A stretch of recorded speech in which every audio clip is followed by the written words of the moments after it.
I'm reading a creator-owned comic every day for a month, and today I read Wirehead by Robert Geronimo, art by Michael O'Shea and Jeff Elkins.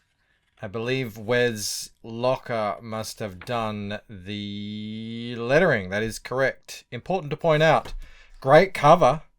I don't normally like soft touch laminate, but I do really like the matte effect, and it's got a cool it's sort of like glossy here on the thing here, but I really like the art, and it's cool to see this in colors to envision what it might have looked like. I don't know if I want to know what this looked like in color. It's a very gory horror book, so the black and white actually might have taken away a little bit of the blow of that. Straight up, check out this cool little remark I got here by was it Michael? Well, I guess. You can see an M there. Very cool. Thank you very much for all that. Very cool. Very cool. All right. It is slightly undersized. I've zoomed in a bit so we can, it fills up the screen a bit better. But it's sort of, it's not quite ashcan size, but digest, maybe manga sized. I don't know. What have we got here? Oh, also, by the way, can I just say, a black and white book like this, I would have loved to see this in a nice uncoated matte stock. Unfortunately, it is on a glossy paper, which, yeah, I don't really like in black and white. I love the hand feel of something a bit grittier, a bit toothier. But, you know, that's neither here nor there. I also will say, because I wanted to point out that, who was it? Wes Locker did a fantastic job on the lettering. I thought the choice of font and just the way it was handled was spot on for this kind of story. Also, the art, great. I've got no real complaints at all. It was very easy to follow. I like the heavy shadows across the board. Yeah, really, really nice. Good. It really fit with the story that we're telling here. What is the story? It is the kind of horror story I don't normally want to read. I don't know why I kept getting all these horror books, because I'm not generally a fan of horror, although I have been enjoying some of the supernatural paranormal stuff. Having said that, I don't want to tarnish the book with my own personal opinions. It is a well-written story. The characters' voices were all, well thought out, and the pacing of the story and everything.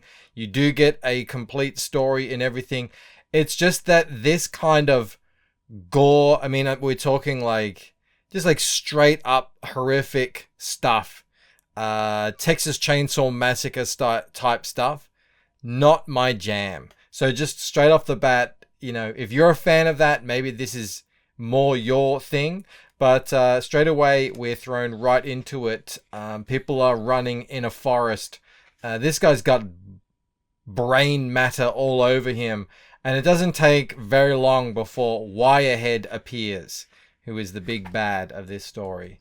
He's kind of like a mechanical killing machine. Appears, and unfortunately for this fella, he's going to get it. It all takes place in the Pocono Mountains in Pennsylvania. I'm not really familiar with them, but I'm sure they're probably a real place. And now we meet a new group of people. This girl here and her sisters and her boyfriend, you know, taking that dark path through the forest. Never a good idea, by the way. He sees him out on the street, crashes his car, and now it is on for young and old. This is like typical. You know, I used to force myself to watch these kinds of movies when I was a kid, you know, to prove that I was tough. But as I grew older, I just realized I'm just not that into it. But yeah, you know, because you know they're gonna. Oh, there we go. First one goes, and I do appreciate the kind of cartoony style that the artist Michael has taken this, because the preferred killing method of this thing is to just grab you by the head and squeeze, and yeah, all your bits go flying.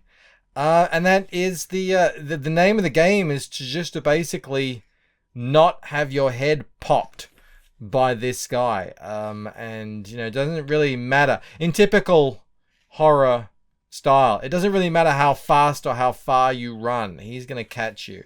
There is a pit that people keep falling into. That's not a good thing as well. He can get you in there as well.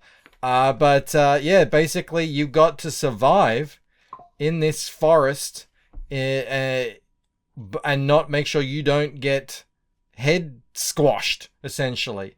There is more to it than that. There is a whole side of it with the guy who built Wirehead, this sort of crazy mad scientist who uses technology to splice brains into machines and everything like that.